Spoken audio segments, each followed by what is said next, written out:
the beef is like, it's part of graffiti, bro. You know, you don't know who you're beefing it with, bro, you know? And some motherfuckers are crazy about that shit. They'll kill you, bro, you know what I mean? Like, some fools get crazy with it.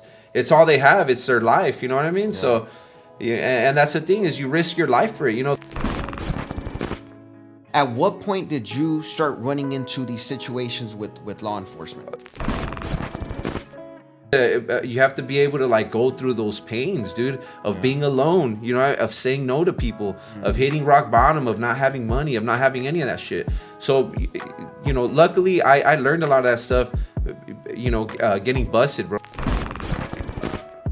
You know, you got to be able to like critique yourself and be honest with yourself, you know, and that carries even farther in life, because the moment you could start to like really critique yourself and be like, dude, I'm fucking stupid, or I'm wrong, or I did that wrong, is when you start to realize, like, even about yourself, like, man, I shouldn't lose my temper so quick, or I should eat healthier, or I shouldn't do, and you start applying those things and you get results, just like in tattooing. You know, you start making these changes and now your work starts to look like this. You know, before you know it, you start making those changes in your real life, and then shit starts to change for you.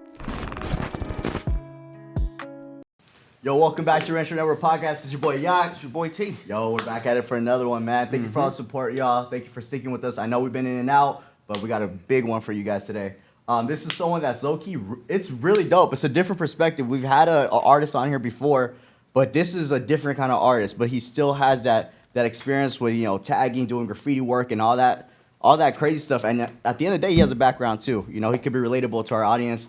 He's part of the reentry field. So with that being said, I want to give a really warm welcome to our boy Bogus Tattoo, aka Andrew. Let's go, man. Thank you. Let's get it. Yeah, Yo, we appreciate you being here, bro. Yeah, hell yeah, man. Thank you for having me. Yeah. It's tight. I think when we're looking at your work, we're checking out your Instagram. It's Bogus Tattoo, right? Yeah, So yeah. Check it out if y'all need to. Yo, your work is so dope. Like, it's so crisp. Thank you, crispier bro. than these cameras out here, bro. It's wild. Thank you, bro. But what was crazy is I didn't know your story until I started watching some of your stuff. Your your vlogs, your background. You've done some time, Bro. especially, bro. For graffiti, like all for graffiti. I started writing when I was about like 15 years old, and then eventually, at the age of like 19, 20, that's when I started catching some cases for all the graph stuff. But yeah, man, that's when I kind of started. You're an LA native though. You're you're East LA native, right? Southeast. Southeast. So Southeast is more like Whittier, Pico Rivera, Downey, like that area.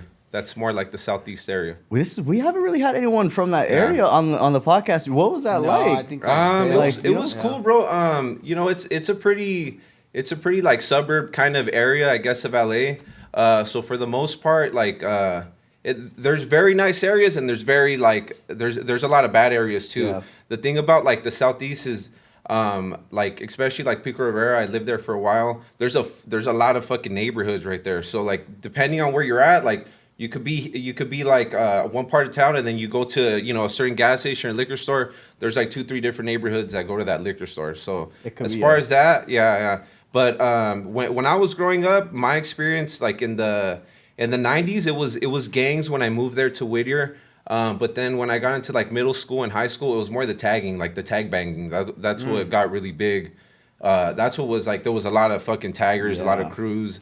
Bro. So that was kind of the more like the rougher part of that. My experience was more there was more taggers at that time, you know, from early 2000s. What era was this? Like early 2000s? Early 2000s, yeah. Like 04 to like about 2010 was like the years that I was kind of like into writing and stuff like that. I guess like what kind of stuff do you see in, because everybody has like a different artistic thought about it, right? Like what do you see when it comes to art and graffiti? Like, okay, yeah. So it's a little complex, dude, because the average person, when they see it, they're like, what, like so stupid, you know what I mean?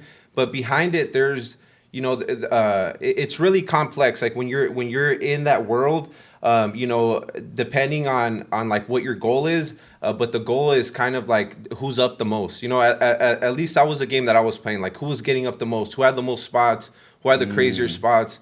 So the crazier the spot was, the riskier it was, the more respect you would get from the other artists, you know? Like, and also, like, I think even from the public, because, you know, random people are going to be like, how the fuck did you get up there? Like, you know, what time did you do that at? And, you know, they just trip out on it.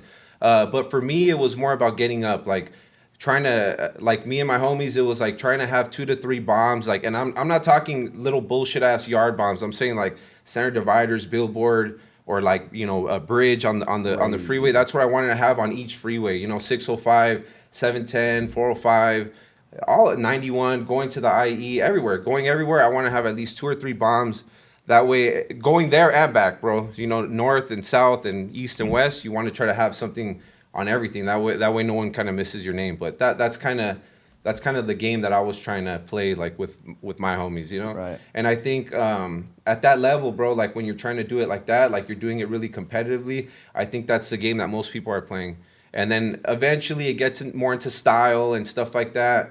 But there's a lot of riders too, you know, that I grew up with that were fucking have 6 style, but they never got up, bro. You know, so that at least to me that cancels you out, bro. It was almost like, because like for LA riding, I think the root of it is like getting up personally. That's from like who I seen up and who I was around and the influences. It's about getting up. 100%. Yeah. And I can see that too with site stuff too. It's like it's really putting your name on the map, literally, bro. Like literally putting your name on the map. And he for sure was like someone that I looked up to, bro. You know, like he was a sick fucking rider, bro. He was a little bit before my time, but for sure, bro. Like I think when I was painting, he was I think he was probably busted, but you know, because I didn't see no much more of his stuff. Yeah. But he had a lot of shit, bro, from like early 2000s, like crazy scribes, like crazy stuff, like crazy stuff. It's its own world, huh? Yeah, it's a whole world, bro. It's its own world, and it's special, bro. To get into something like that, it's really special. Yeah. It's really, like I said, it's an art form. So you said you started doing it at 15, though. Uh-huh. I guess when was it when you really picked up a cat and you're like, let me try this? Or real quick, I'm thinking too. Also, you mentioned like growing up in that area with a bunch of different neighborhoods. How didn't you go the neighborhood route? Or what was that the part, You know what? I think the neighborhood that I grew up in, there was. I would say like damn near like every other house, there was a kid that was like either my age or 2 years older. So there was fucking kids everywhere right there. And we started off like skating, and then from skating, some homies kind of got into like tagging and kind of getting high and stuff like that, or playing sports, you know what I mean, or doing kind of a little bit of all of it, you know what I mean. Luckily, like me, I kind of stuck more to the sports stuff. That was kind of like before. Like really getting into art, that was kind of my getaway, you know what I mean, from whatever problems I was having at home, or you know whatever, bro, you know, girl problems, whatever the fuck. I would go and work out or fucking go play ball. I played basketball, so and I got pretty good. I played basketball and soccer, but I got better at basketball. Played on some traveling teams, and you know, it kind of that shit kept me out of a lot of trouble, bro, because a lot of my homies started doing crazy shit like at a really young age, you know, using fucking meth and you know, crazy shit, you know. I think a perspective that you provided that tripped me out was you would be like at sport practice, you would have to be walking home right after school where all that's active. So the high school that I went to, it was like the district. It was weird. Like if you lived like in these weird little areas, you would go to that school. So what was weird about that high school is usually if your high school's like right here, like the kids that live in this neighborhood go to the school, but our school was like a little patch of kids from here, and like all over. So what ends up happening is you have like 7-8 different neighborhoods in the same fucking school. And for us, we live the farthest from the high school. So when you're walking home, and back then it wasn't even so much, it was more kind of like the area that you lived in. They knew that if you lived in this area that you were maybe affiliated with these people or whatever, or you might have a brother or a cousin. So right away, like you kind of start having a little bit of like tension with some of the other kids that live in the other neighborhoods. Not so much me, I kind of got along with everyone, but I know I would go to school and they knew I lived in this neighborhood, so they would kind of look at me a little funny. And then so after school, we would have to walk home. We fucking live far as fuck. So you're kind of a big target for everyone. So if you're walking home and, you know, like these fools could, you know, easily run up on you. Yeah, dude. But like you were saying, luckily, I started, I was playing basketball in high school. So our practice was right after school. So I got to fucking stay at the school, and, you know, my homies would fucking walk home, and, you know, I would hear crazy stuff, bro, of them walking home and getting crazy fights and getting hit with bats, all kinds of fucked up shit. Like my neighbors, all my homies I lived right there with. But I got to escape that in high school just because of, you know, the sports and stuff. But I was always around them. I was always around that stuff. and I was always into like writing. You know what I mean? It wasn't until like to answer I think your question. It wasn't until like my sophomore year I was in English class, and one of my homies, he actually tattoos at the shop that I own right now. The homie Cody Iron Eyes. Fire. Yeah, he works there with me. It's pretty crazy because sometimes we tattoo people from high school and they're like, "What the fuck, bro? Like, no way. you guys Both are of you still guys together. dope. Yeah. You guys are still together and doing the same shit, writing Yeah. or whatever. Like, we'll be sitting down next to each other and we'll be fucking writing on paper just like in class, like it's just something that I don't know, like a nervous habit almost, like Yeah. on it. Or sometimes I'll see him right. like just sitting down, he'll just be doing it. I'm like what's this That part, doing, yeah. bro? The air letters. Yeah, bro, it'd just The be hit. like practicing letters in the air. I think what trips me out is one thing that you mentioned when we did the pre-screening was that you never became affiliated, gang affiliated, but you were just so surrounded by it. Yeah. Like, how tough was that? I mean, I know you said sports was it, and you kind of stayed away from it, but Yeah. even when you're with your homies, how did you really still keep yourself set? Because there's a lot of people out here that, especially here in the LA area, that don't want to get involved. They're not trying to be there, but these are your neighborhood friends. Like, these are the only people you could hang out with ideally. Yeah. So how were you? That's tough, man, because I didn't want to go to that high school just because of sports reasons. I wanted to go to a different high school, but I ended up going to that high school where like all my homies were at. But like honestly, dude, the sports, dude, I got lucky, bro. Honestly, like just kind of staying on that path, and then just kind of finding a little bit of passion in playing basketball.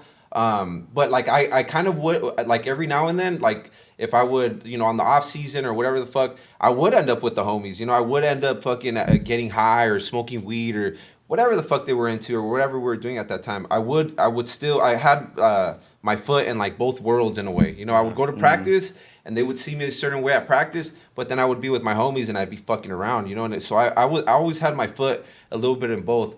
But to kind of answer your question, bro, it was hard, bro. I don't really feel like I ever was really able to get away from it because it was all around me. You know what I mean? Yeah, it was just around me. So it wasn't really that easy to get away from it. I'm sure there was instances. Oh, go ahead. T. No, I was just gonna say. So your moms and pops were on board with the sports and all that. They Yeah, were on yeah. top Good of it. question. Yeah, Yeah. so my dad, when I was in like second or third grade, my dad went to prison for like 10 years, bro. So I didn't grow up with my dad too much. I always had a relationship with him, I still talk to him and stuff, but he fucking got busted for a while. He didn't get out until I was like a senior in high school. Yeah, so I didn't see him until like Which that time. I'm imagining is another transition. Oh, yeah, bro. Used And to then, that. and then trying to have that relationship with him again. Even though I have a lot of his traits, bro. I have a lot of his personality from what I hear from people, and even when I talk to him, I could feel like, fuck, like this motherfucker's just like me, dude. Like even in all the bad ways and all the good ways. You know what I mean?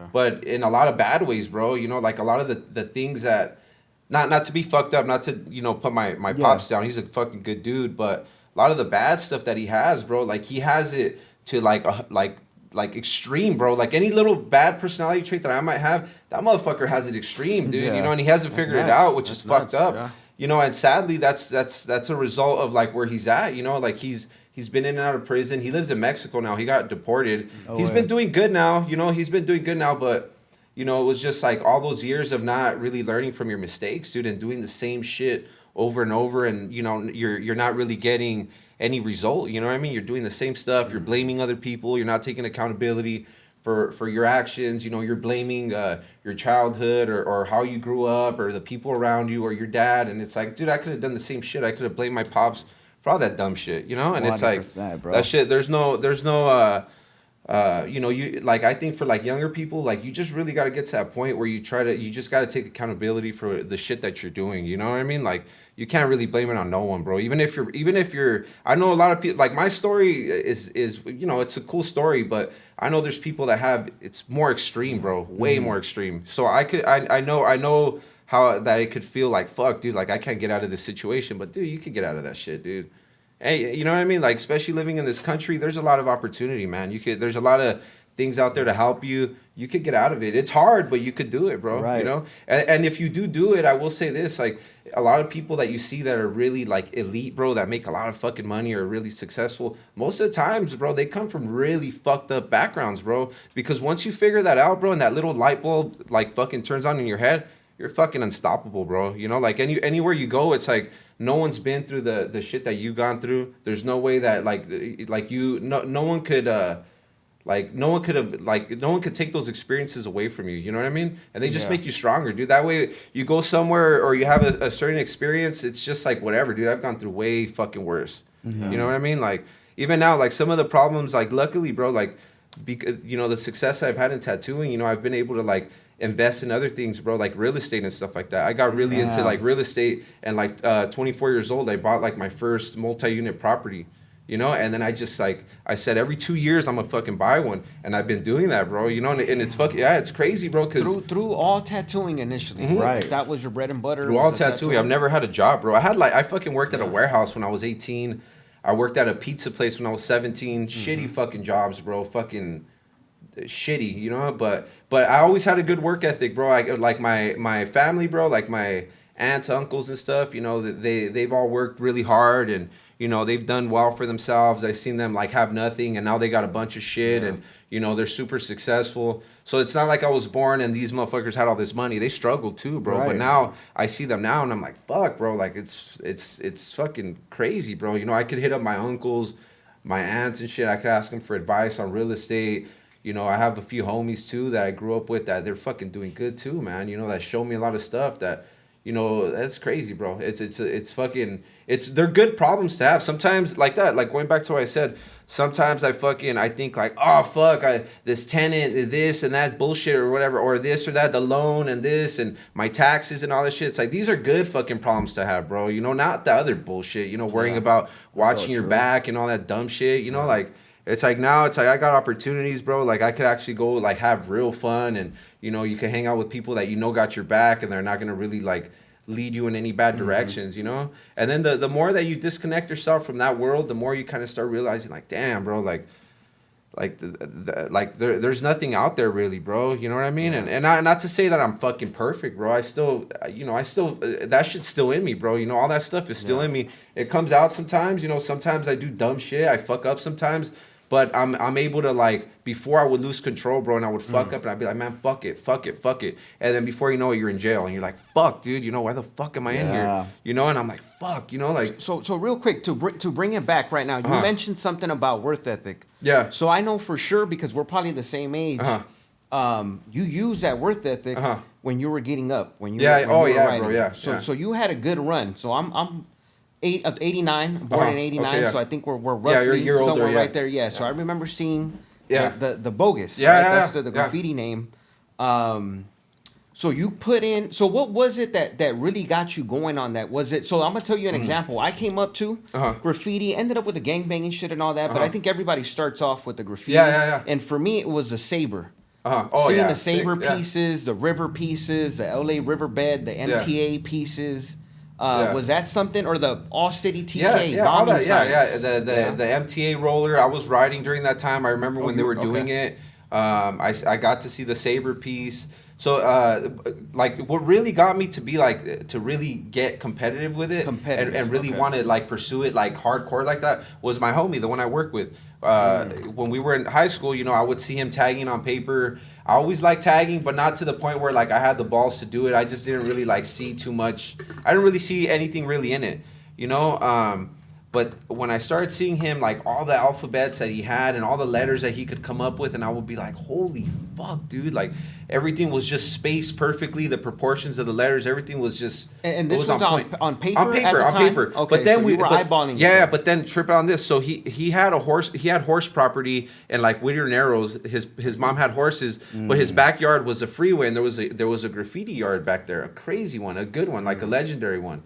Like for that area, like there was, you know, you would see, you know, Atlas in there and like some fucking sick riders from where we're at and stuff, you know, and have sick pieces in there. It was a big ass fucking yard. And I remember he told me he started seeing that. I was like, I liked it. He said, hey, bro, come to my house. I'll show you. And we fucking go out. I'm like, holy fuck, dude. Like, I didn't even know shit like that exists, you know? Right. And then you're like, dude, like, what the? And then I would see him paint, and I'm like, dude, like, I want to fucking learn this shit. Yeah. And then that's how I got my name, dude. Like, we're messing around with letters.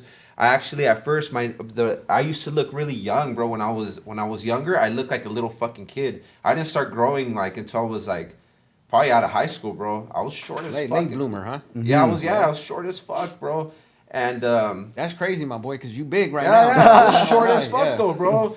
You know, and I always make a joke, bro. I always say that, like, I feel like I still grow, bro. Like, I'm not, bro, but I always feel like, man, maybe I got taller. I look a little taller today. But anyways, we fucking, I'll go to the fucking, I went to the yard and it blew my mind, bro. And then I seen him paint. He took some paint down there. And then he, you know, I started seeing what he could do. And I would trip out on, like, how he didn't really have too much influence as far as, like, he wasn't kicking it with the writers and stuff like that at school. Because some of that stuff, like how you said, a lot of the writers that were writing at that time at the school, they were only writing because they were like eventually going to get into the neighborhood. It wasn't really like they were writing because they liked writing and they were getting up. This was the first fool I met that was writing because he liked graph, you know, like he was into the actual art of it, right? So he was a big fucking inspiration, like crazy, bro, you know?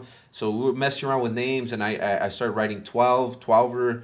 I wrote that for a little bit, and then I realized someone else that was better, you know, wrote that. And there's a lot of rules. Isn't that kind of crazy? As you're coming up, you're picking names, and then you realize, God damn, there's 5 motherfuckers out there that have the same name. Yeah, bro. So, and there's a lot of rules to graffiti too, bro. Like, you can't be doing stupid, like, funny shit like that, like writing the same name that someone has, because it's just not good, bro. It's gonna end with problems, you know. So we're messing around with it, and the homie, what he would do is just so that he could practice his letters. You know, he was into like a lot of like I don't know, like fucking like punk rock music, I guess you would say. So he would write lyrics to songs that he was listening to on the paper. You know, like that's what he would do. He would write the lyrics, and then one of the songs that he wrote had that word bogus in it, and I was like, damn, those letters look sick. And then so he's like, oh, look. So he started writing different tags. He did a few throw ups and some bombs, and he drew them up sick. And I'm like, dude, that's fucking dope. I'm like, I'm gonna practice that. And yeah, I got good at those letters, bro, like pretty quick. That letter combination, I just got pretty good at it. At least whatever I thought was good, right? And then from there, bro, I had like a solid name now that because the other name I was writing it, but you know, it kind of crushed me a little bit when I found out someone else wrote it. I was like, fuck, dude, I can't do that. And it was like an old school dude. I'm like, I can't fucking, there's no way. Started writing this name, got good at it. Was starting to go to all the yards that were around, you know, our neighborhood kind of right there. Yeah. Montebello, Pico Rivera, Whittier, East LA.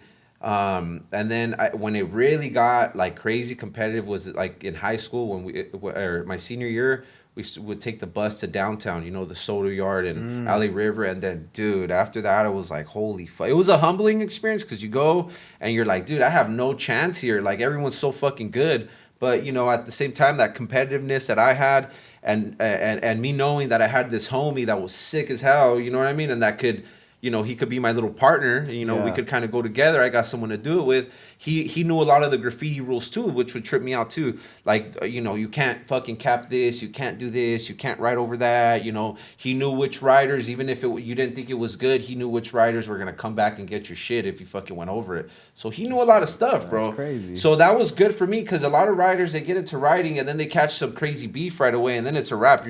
Your whole career is just beef, you know. It's just like, I'm going at it with this dude and my spots are not running. I fucked up. I went over the wrong dude or whatever the fuck it is. And then this dude's not going to let go of that grudge. And it's just a back and forth forever. And then you don't really ever get to do anything. Or your career is just kind of like a beef career, which is cool too. You can make a name out of that. But, you know. Not the right way. The beef is like, it's part of graffiti, bro. But it's also like, fuck, you know, you don't know who you're beefing it with, bro, you know? And some motherfuckers are crazy about that shit. They'll kill you, bro. You know what I mean? Like, some fools get crazy with it. It's all they have. It's their life. You know what I mean? Yeah. So, and that's the thing is you risk your life for it. You know, there's dude. Like, there's plenty of times where fucking I would do crazy shit to get on spots, bro. You know, like. Right. I wanted to ask real that quick, too. So the graph didn't interfere with the sports and all that? Oh yeah, so I finished sports because I like my parents were always like, you know, they worked fucking hard. My stepdad, I call him my stepdad, but he's my dad. You know, he's my dad too. He's a really good role model. You know, he stepped up, you know, even though I wasn't his kid, you know, whatever, he stepped up and, you know, he did really well. And so I never wanted to disrespect them by like wasting their fucking money on like the sports stuff. And they were always like those parents, like, whatever you fucking start, you got to finish it. You know, no fucking, oh, I'm not going to play no more. And the thing is, I didn't really have to put in that much effort in basketball, and I was still on varsity and all that bullshit, and I would start and all that stuff. And so it didn't, like, that was fucking easy, bro. You know, not easy, it's very hard, but it was easy for me at that time to juggle both of them. You're young, you got the energy for days, you can do it. Exactly. Up all night, wake up in the morning, ball, you ain't. So you were doing this for a good little minute because you said you started like at 15-ish. Yeah. At what point did you start running into these situations with law enforcement? Right? So yeah, like I would say like it's fucked up is I started getting really bad. No, I don't want to say bad luck, but I think because I was getting riskier spots, I was having more run-ins with the law. Like at 18 years old, you know, where I was like hitting center dividers, running across fucking freeways both times. You know what I mean? You getting chased from spots, from neighborhoods, like having to hide and fucking trash can for long periods of time. No way. And yeah, bro. But I started getting like, luckily I got like, well, not luckily because it ended up catching up to me, but I caught little charges, little bullshit like trespassing, possession of vandalism tools, little stuff like that. Okay. But the thing that was happening while this whole shit, while I was catching these little beefs, they were fucking building up this big case on me. This whole time on all the stuff that I was doing because for that little bit of time I did have a lot of spots, bro, you know, like a lot of crazy spots, especially like the freeway overpasses, like the bridges that you see on the fucking freeways. I had a fucking shitload of them, bro. I had a lot of them. So those ones put a lot of heat on me because I rode on some too that had never been ridden on before. So they were like super landy spots. And you know, if whoever is doing like I don't know, whoever owns a fucking railroad or whoever's in charge of like maintenance that's done, they drive by and they're like, what the fuck, you know, and then they see the same name, what the fuck, what the fuck, they keep seeing it everywhere on all of their property. Eventually they're like, dude, if we don't do something about this, like they're gonna, as silly as it sounds, this fucker's not gonna stop, you know, he's gonna keep doing it on everything, you know. So they start building up this little fucking case, and I actually ended up getting caught. It was on Mother's Day, I remember, because I remember this because I got busted twice, and one of them was on my mom's birthday, and one of them was on Mother's Day, bro, which is doing graph on both graph, days, bro, yeah. And both of those times I did every time I've went to county 3 times. Each time I went, I got 6 months. You know, one time I fought the case. The biggest was when I fought the case. I was in there for like a full 6 months. The other ones were like 6 month sentence. You do like 2 months or whatever the fuck, right? Real quick, how long did or not even that, when they would catch you, even that first time, what do? Do they take a pic right next to that, and then now they put that to your name? So what happened? So now they're building a case. Yeah. So what happened with that one is I got caught red-handed on a fucking. They call it a heaven. So it's a freeway overpass. And this was the first one. This was like the first real time I got caught red-handed. So what had happened is I had a rope hanging from the heaven, right? We had it tied up. I got on it and I fucking climbed. And I started doing my shit. As soon as I started doing it, I was on it with another homie. One of my younger homies was looking out. He was inside of the fucking bridge, and he's like, "Hey, dude, I just seen a CHP." As soon as I fucking started, but my adrenaline was so high, bro, that I was like, "I gives a fuck," and I kept going. He's not gonna stop, you know, like he was going too fast. Wow. And like 2-3 minutes later, I fucking could see the cop lights on like my feet, and I looked down, and like the CHP, they're closing both sides of the freeway. You know, like they're because I think the station was pretty close to where that heaven was at. They fucking closed it down, and then I used to never write in the neighborhood I grew up with just because I didn't want to get any heat from any of the dudes from the neighborhood. Makes sense. And then like I didn't want my mom to see it. You know what I mean? So. Would she see that name around the house already? Yeah, bro. She would, bro. Black books everywhere. It's a nervous habit, bro. Like I remember we used to ride on everything, the couches, and it's fucked up. You know, you just can't you can't help it. You get a marker or a streak, and you're like, oh, this looks pretty cool to ride on, and then you end up riding on it. And the homie that I'm telling you about, I used to go to his house. I swear to God, bro, his fucking TV, bro, the whole TV was written on, like where you couldn't even watch it. What? It was all like the screen was all written on. He just had the TV in there. I'm like, dude, this is crazy, bro. Like, you can turn it's like, why is the TV even there? You can't even see it. It was all written on, bro. The whole TV. It's like, what are we drawing on today, bro? The bunk bed, like, the bunk beds were all mobbed up on everything, bro. You go in the restroom, you're taking a piss, and there's a little spot there. It's like, fuck, dude. You know, like. You guys were living it. Yeah, bro. It was nasty, bro. And that was what was fucked up. It wasn't even our house, bro. That's what's fucked up. Yeah. But I still have that habit, bro. At my pad right now, dude. Like I fucking have a scribe on my fucking fridge, and the other day I looked at it, I'm like, why did I do that, dude? Like, so that's still kind of there. I just won't do it illegally no more, bro. Like, I got too much to lose now, bro. I don't want to get sued or any of that bullshit, or I don't want to have no problems with no law enforcement, bro. I don't want anything to do with that shit. You know, like fuck all that.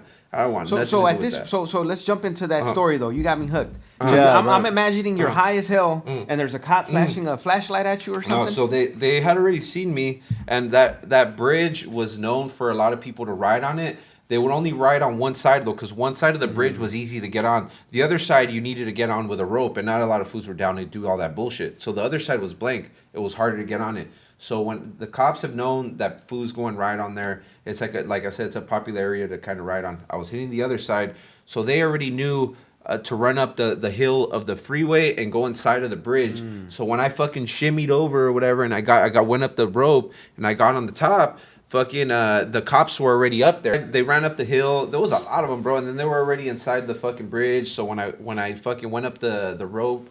They're just like, hey, you have nowhere to run, just surrender. And there was nowhere to run. Real quick, when you mention rope, you mean like a dangling rope? That's kind of, bro. You're just, I'm thinking you're sitting on a rope, like a ninja, big chilling, no, like so a swing. so I had like a little secret one that I fucking found, bro. So it was like there are these ladders that are made for like 2-3 story houses. It's like, so like if there's a fire in your house, you open up your fucking window, and it's a little ladder like this, fool. But when you pull a piece of Velcro, and all these little steps come off of it, and there's 2 hooks. So those 2 hooks hook onto the window. You pull the Velcro, and the steps come down, and then you're able to get out of the 3rd story or 2nd story. Way. So I had one of those. So I would hang it up on the bridge, right, and then I would pull the little Velcro, and the steps would come down, and I would go down the steps, and I would get on the bridge. Cause I'd done it with the rope before, but it's dangerous. Cause you think like a rope, you'll just go down. Fuck no, the rope's like fucking everywhere, bro. So it's dangerous, I never bro. thought about that. Yeah. It's dangerous, yeah, super dangerous. You know, yeah, bro, it's super. I almost gang attacked like 2-3 times, bro. I almost like that shit almost got caught on a 18-wheeler. The rope, it like pulled it. It's like, dude, imagine that shit would have pulled it. You're dead, You'd bro. be gone. Fucking And dead, I know there's dude. for a fact at least 2 people that like renowned graffiti artists that passed hell away yeah. from on that bridge, dropping just alone on that fucking bridge right there that I was painting on. Like there's been probably like 2-3 dudes that have gotten killed on that one. Yeah, Really? Yeah, bro. That area right there is like a little. It's a little gang infested right there, bro. So they know that fool's going right on it. So sometimes dudes from the neighborhood, they kind of hang out right there, and then it's whatever. catch you slipping, happens, bro. yeah. You know, it's dangerous, fool. Yeah. But anyway, I was hitting the other side of it. I went up the rope. I ended up getting caught, bro. You know, they're like, hey, surrender. Like, you have nowhere to run. There was nowhere to run. If I jump, you're dead. You know, the freeway's right there. There was nowhere to go. So whatever. I fucking went up the thing. And they took me to the CHP station. When they took me to the CHP station, I met with the detective, right? And then that's when they're on the first one, you're already meeting with a detective. So then the detective came, and he's like, you're like, he was like being a dick, you know. He's like, you're fucked. He's like, look, boom. He throws a fucking file like that, bro. And it's just full of shit, bro. Was it your stuff though? That's what that's what they're telling me that it is, bro. You know. And I'm like, holy. You're looking at it. Oh, like, so you didn't even look at it yet. They just smacked that shit on you. I looked, and I'm scary. like, holy fuck, bro. And then that's when I was like, damn, dude, like, I'm fucked. You know what I mean? Like, I'm kind of fucked right here, you know? So then they're showing me the fucking stuff. Obviously, deny, whatever the fuck. And then I end up going to court for it. And it's weird because they don't really know how to prosecute graffiti. You know, it's not like because it's complex, you know, so they don't really know if it's like gang affiliated or if it's like they kind of treat it like this weird art crime that you're kind of fucking doing, right? Mm-hmm. So they automatically treat it with it being affiliated with gangs, you know what I mean? So like some of the charges that they were trying to give you for that stuff, it was for the vandalism, but there was other charges too that they were also trying to slap on there that didn't really have to do with graffiti. You know, like they're trying to do back then the cops were trying to do like a gang injunction type thing. Mm-hmm. So like if you were part of a tagging crew and it was a big tagging crew and a lot of motherfuckers were getting caught from the tagging crew, they were trying to put the injunction on you guys like they would to a gang. You know, like on add extra time. Yeah, because now they could violate you for hanging out with certain people, or you got curfew now, or you can't be in these areas. You know, and everything is a violation. The more you get, then you start doing time in prison. You know, so luckily that didn't happen. But I ended up fighting that fucking case for a while. I didn't have any bail on that one because I had just no. So I got caught on that one, bro. I did some time for that one. I got out. They ended up only charging me for that one fucking one piece of vandalism. What ended up happening though, I got out and I was doing a community service. I was at the community service like a month, like 2 weeks after getting out. I did like 2.5 months at time. I got out. I was doing the fucking the community service.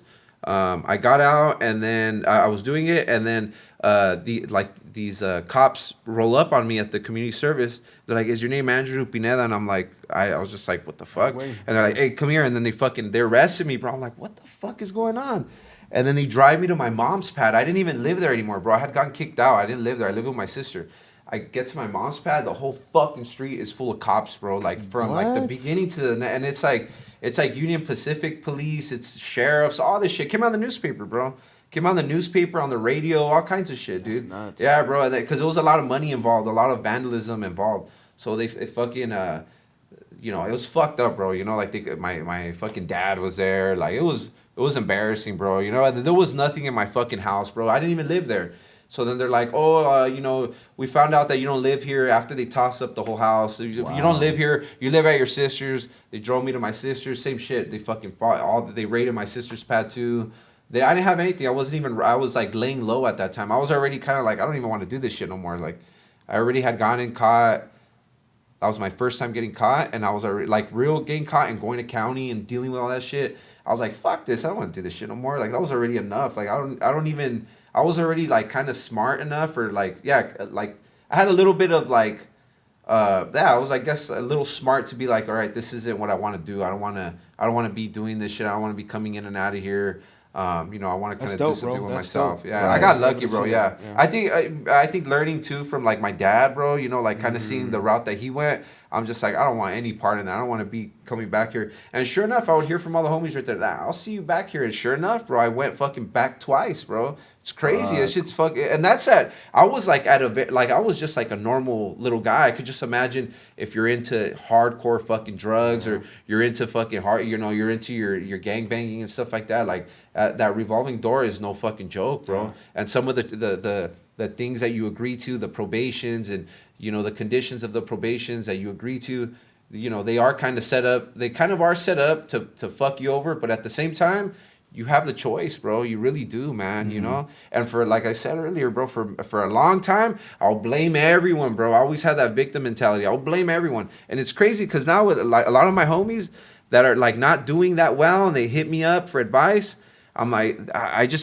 hear them talk, and that's the first thing is a victim mentality. Oh, it's because my lady there, or my mom, and it's like, bro, shut the fuck up, dude. Like, you could change that shit, dude. You don't got to do any of that shit, dude. 100%. You don't got to get high. You don't have to do any of that stuff, bro. You just have to be able to like go through those pains, dude, of being alone, you know, of saying no to people, of hitting rock bottom, of not having money, of not having any of that shit. So, you know, luckily I learned a lot of that stuff. You know, getting busted, bro. Like, I hit like a rock bottom because I was kind of going down a bad path, you know, with the people I was hanging out with, you know, drinking and drugs, you know, all that stuff that kind of came with the way that I was doing graffiti. I think it takes like, not for everyone, I don't want to speak on every writer, but I think to do it that crazy, you can't really be sober, bro. Because you're looking at like death in the eyes every time you go out there, bro. And like the encounters you're having with people, with law enforcement, with yourself, with the people you're going with, it's fucking dangerous, bro. It's super fucking dangerous, dude. You know. And it's for no reason, bro. It's not like you're making money, dog, or like or you're gonna get chicks out of it. You ain't gonna get any of that shit. Everyone's gonna think you're a piece of shit. That's my boy didn't get chicks. That sucks. At least that, bro. That's what's fucked up. You don't get, because when it gets to a point where you become like a drug addict, bro. Yeah. Like, and I got to that point where I'm like, didn't really have anywhere to live. I'm like living like with the homies in the car, jumping from house to house, sharing fucking clothes. Did you have like the ripped up everything paint was everything had paint on it, bro. Everything had paint on it. Now everything has ink on it. Now everything has tattoo ink on it. Straight up, right now, whatever, you can't tell, but now everything, all of my clothes has like tattoo ink on it usually. I went through all that stuff of you know, feeling sorry for myself, oh this and that, and having a stupid ass mentality, bro. And it wasn't until the second time that when this shit happened, when when I was at the community service, they fucking rolled up on me. They raided the houses, all that stuff. When I was looking, they're like, "Oh, you're looking at like 3 to 5 years in prison because you have like you have all these priors and all this shit." And I'm like, "Holy fuck, dude! Like, I don't want to go upstate for this bullshit." And then over graffiti. Yeah, bro. Yeah. And the thing is, at that time, bro, like no one well, I don't know how it is now, but no one liked taggers, bro. Yeah. You know, so you got a whole other bullshit you got to deal with because you're a writer, bro. Mm-hmm. You know, like. Luckily, my experiences were always pretty cool, bro. I got to meet a lot of good people to being busted, bro. You know, there's a lot of fucking good ass people in there, bro. You know, like there's a lot of good homies you meet that are talented as fuck, that you know, that have all the fucking drive. When they're in there and they're sober, they're sharp, bro. And you're just like, damn, dog, like this motherfucker could really do something with himself. I met some of the best artists, some of the smartest people, bro. You meet in there, but it's just you come out here and you got all this shit around you. You got all this temptation, and that's a lot of these people's downfall is like that temptation. You know what I mean? Yeah. It's mine too, bro. I get fucking tempted like a motherfucker to do things all the time, but you just can't. You know, you gotta just tell yourself no. I want to talk about that experience when you went in, because I know going in as a graffiti artist, I think we talked about it too. You become labeled as like part of something that you're really not part of. Yeah. So what was that experience like going in as a graffiti artist? It was like, you know, at that time, bro, I remember my first time I went to county, I was like, fuck, dude, I'm going to get my ass kicked. Like, that's the first thing I thought, because I'm a writer, you know? And I don't want to get too much into the politics stuff, but I know that, because I have nothing to do with that stuff. Right. I just know that, like, writers are not really liked by the homies, you know? You could be a homie, you could be with the homies, but they're just, writers are like, at that time, they were not like, bro. And tagging bro. Yeah. It was just not good, bro. So a lot of times you could go in a dorm, and I would hear it from a lot of homies that would get busted. You go in a dorm, as obviously they're gonna ask you what you're busted for. As soon as you say what you're busted for, you're getting your ass kicked. You know, you're gonna get a little ass whooping. And if you're getting transferred all the time, you're taking an ass beating in every dorm. You're going to Twin Towers, you're going to Wayside. They're transferring you all the time because that's how they make money, by transferring the inmates. That's how they fucking charge up all the. That's how they make their money. The jails, by transferring inmates. So they're gonna transfer you a lot at the beginning. If your security level and stuff like that is moving, they're gonna be transferring you, and you might be taking an ass whooping everywhere you go, and that's fucked up. You know, you go in a dorm, you're all fucking black eye, and then you go in another dorm, get another ass beating. Yeah, that's fucking. And then the thing is, if you don't take the ass beatings correctly, or like you're being a little bitch about it, or you're now you become a target, and now your time is gonna be fucked up, bro, because they're gonna be fucking with you. You know what I mean? So you just. Yeah. Luckily, for my experience, I the dorms I ended up in were always pretty cool, bro. And they showed me a lot of love, and I just did what I had to do, stay humble, and then just drawing, bro. Okay, so at this point, you find yourself in the county. You're kind of thinking a little bit like, I'm assuming you're trying to leave that alone, because now you're seeing that they're throwing crazy numbers at you. Yeah. So I'm in there and I'm fighting that case. I was going to court in downtown. I was going to CCB, which was a superior court. So I'm going to court, and I don't even, obviously you never talk about how much time you're doing, because someone might be doing all day, or looking at a lot of time, and it's like, that's whatever, right? So I'm going to court, and I'm seeing all these younger dudes like my age, and they're fighting crazy time and taking fucking time, and I'm like, fuck, dude, like, it's like really, it's a big experience. It's like a big eye-opening thing. Like, you're like, damn, dude, like, it's sad, bro, So right then and there, bro, I was already like, I already knew I didn't want to like have anything to do with any of that shit, But to make money in there, I would like to make extra money for stores, so I wouldn't have to be hitting on my mom and stuff like that.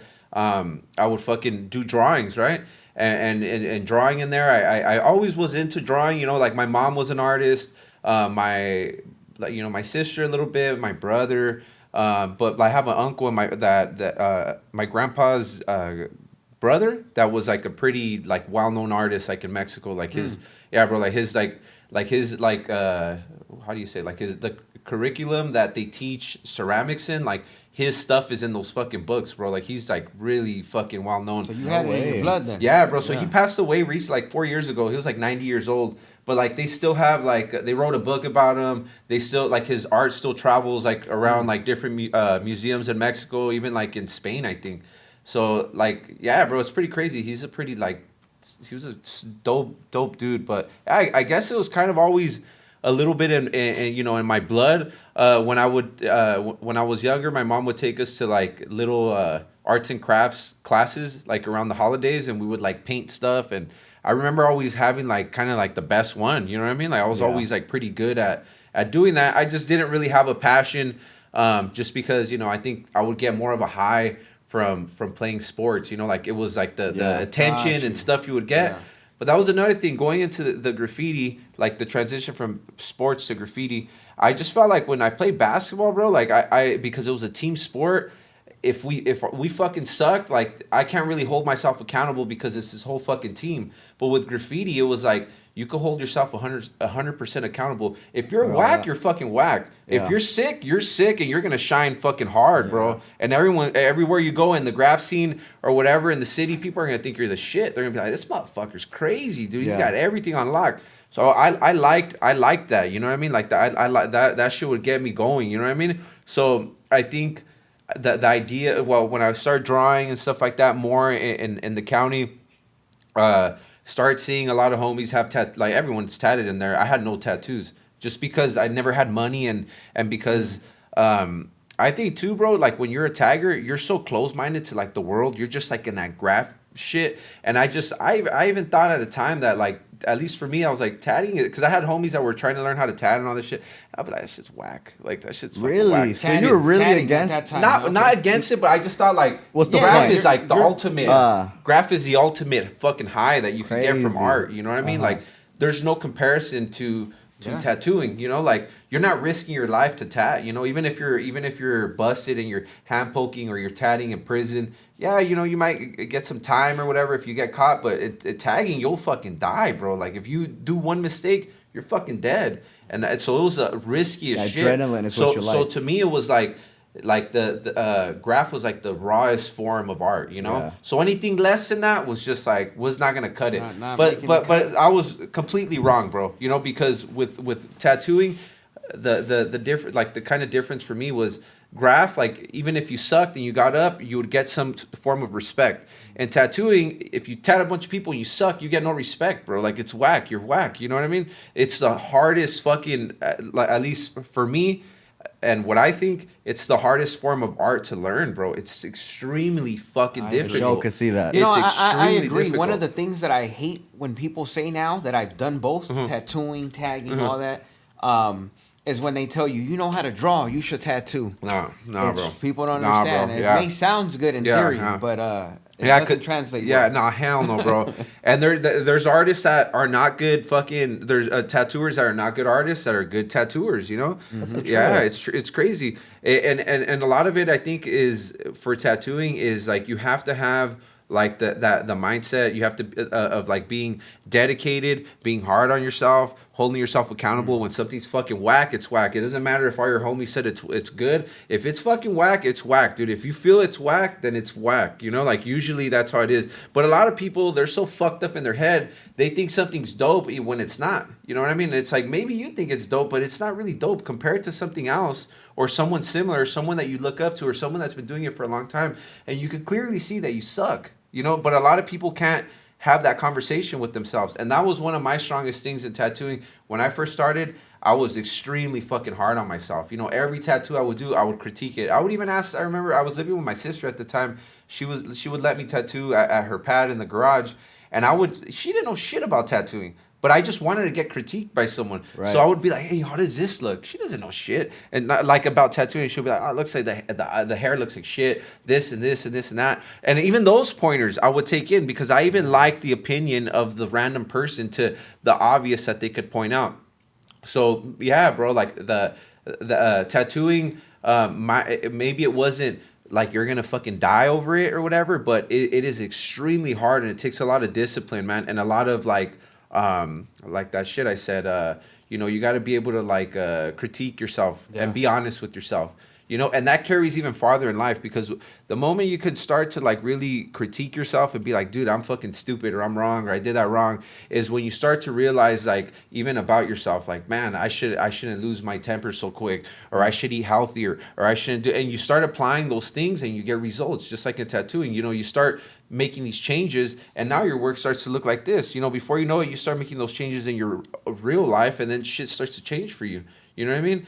So it's like it's a cool art is sick, bro. It's like you get to learn so much about yourself, you know, and you're all alone. In art, you're a fucking alone, which is like the purest form of really knowing yourself, you know? Yeah. Once you know yourself and you understand yourself, you know what you're capable of, it's a wrap, dude. Like, no one can fucking stop you, dude. It's you know? interesting that tattooing wasn't your first like go-to thing, right? No. When was it when you did your first actual tattoo? You were in County when you did your first actual tattoo, right? Or when was it? No, so when the first time I had ever went to County, I was doing the drawings, and I had one of the homies asked me. He had like a little hand poke thing, and he asked me to hand poke like a letter on his hand or some stupid shit. And I hand poked it, but it wasn't like it was kind of just. I didn't even have the idea to want a tattoo when I did that. I just did it. Later on, the third time I went. That's when I was already tattooing out here on the streets, and you know, I had the experience. I had already been tattooing maybe 2 or 3 years, so that's when I was like hand poking like more serious in there, because tattooing was already like part of my life, and it was what I was doing at the time. That third time I got busted was dumb, bro. It was like some stupid violation bullshit that I shouldn't even have got busted for it, but whatever. I ended up same thing. I got sentenced to 6 months that last time. But like I said, I was already kind of on that good path to get. I was already working at a tattoo shop. I was already like a professional tattooer. You know, when I got busted. How long did it take you to pick it up? Because that shit sounds fast. That timeline. That you just said. So when I got out, my sister told me. I was living with my sister. I didn't really have anywhere to stay, and you know, she's like, you can live right here with me. And she's like, you got to do something though. You're not just gonna kick it right here with your friends. You got to go to school. You got to get a job. And at this time, it was like around that recession time. You know, like 2010, 2011, the end of the recession. There was no fucking jobs, bro. And then now I had felonies in my record, bro, because it was a felony. The graffiti was a felony. Wow. I couldn't get a fucking job anywhere, bro. Even like I think I applied at even fast food, bro, and they wouldn't fucking hire me, dude. And I'm like, what the fuck, dude? Like, can't get no fucking job. Yeah. But I had that idea of wanting a tattoo because of being in the county. Seeing everyone with tattoos, I was like, dude, when I get out, I'm gonna get a tat. Like, everyone's tatted. I have no tats. That's whack. What was the tat? The Virgen? I got this one. Yeah, I got a Virgen. Yeah. Oh, did you? Okay. Yeah. Oh, I'm thinking the one with the roses in the back. You know, the old school one. Yeah, I got this one. I got out, and that's how I got into tattooing. So I got out, and I had that mentality: is I want to get tatted, right? And I had this. I didn't know anyone that tatted, bro. I didn't have no homies that tatted or knew no one. It was tattooing back then was like a little bit still not so mainstream. It was, this was 2010. So I went. One of my homies. I'm like asking all my homies, and they're referring me to people, and I'm like kind of like looking at the work that some of my homies have. I'm like, dude, like, I don't want to get tatted by that fool, you know? And then one of my homies tells me that had no tattoos. He's like, hey, fool, one of my friends, his brother's sick, bro. He worked at this shop, and, he's really good. You should go check him out. I got his number. Without ever seeing any of his work, I went to his pad. My homie Gato, I went to his pad. He was tattooing at his pad at that time.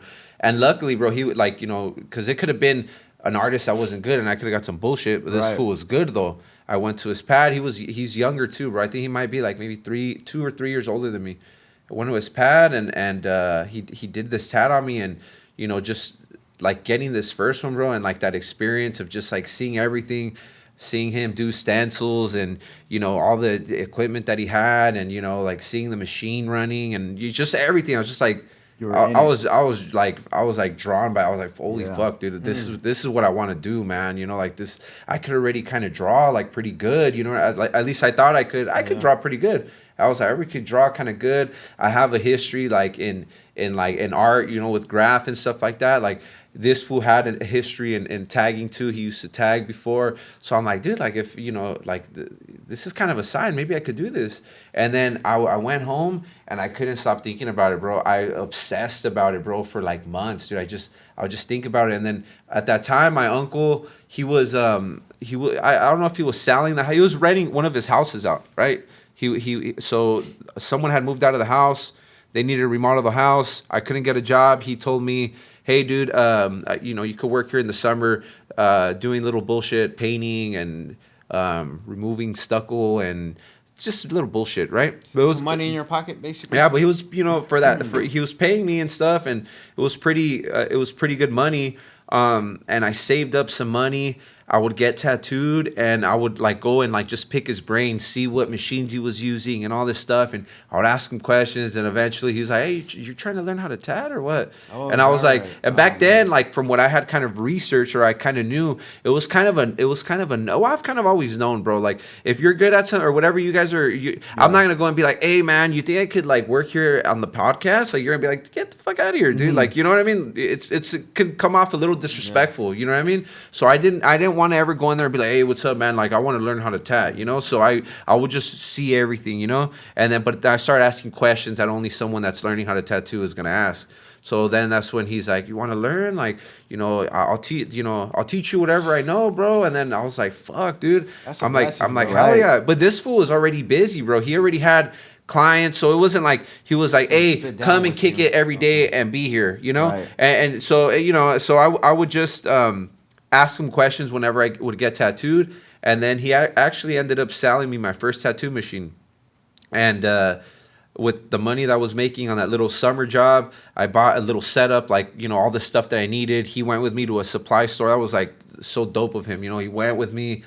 I got all the needles, the sizes. I didn't know how to order any of this How shit. much does a shit like that cost? Like I've always been curious. Well, like, how much does something like that? well, like getting a full cool set to start. with. And this is before Amazon and eBay. Yeah, You can get it exactly. for $15 And really like the kind of like all the social media stuff, because now you could go on your phone and you could see videos like that, you know, of people talking about techniques and this and that. You couldn't find any of that shit before. Everything was just trial and error, bro. So you're literally just fucking people up on a daily basis, you know? So he gets you all these packs now. Yeah. So he went with. I had the money. You know, we went. He went. Or no, actually, I was gonna get a tattoo from him. He was working at a shop, and there's like these mobile tattoo supply companies that come to the tattoo shops. So he's like, "Hey, they're gonna come when you get tatted. They'll pull up. I'll help you buy your shit. I'll tell you what to buy."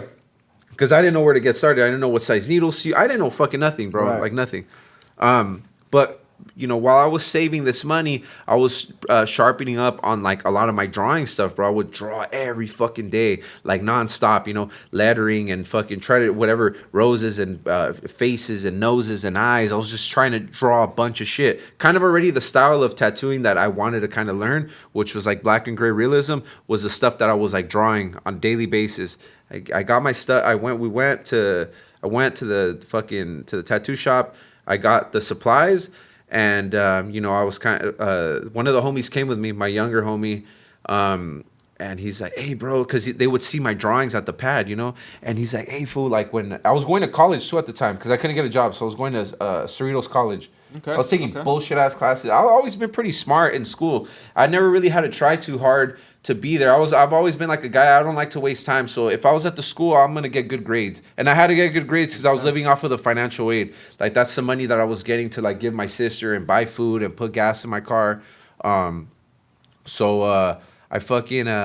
got the supplies. On the way home, the homie's like, "I want to get tatted, bro. Like, do something on me." And I'm like, like I don't want to do that to him. Like, this is your first one. Yeah, like with the machine, with like a real machine. He's like, "Come on, dude, do something on me." He's like, "Do some letters. I like you do good. You do have good, nice cursive. Like, do something on me." I'm like, all right. So I go home, and I had already been studying like kind of how to put the machine together, what needle sizes to kind of use, and all that stuff.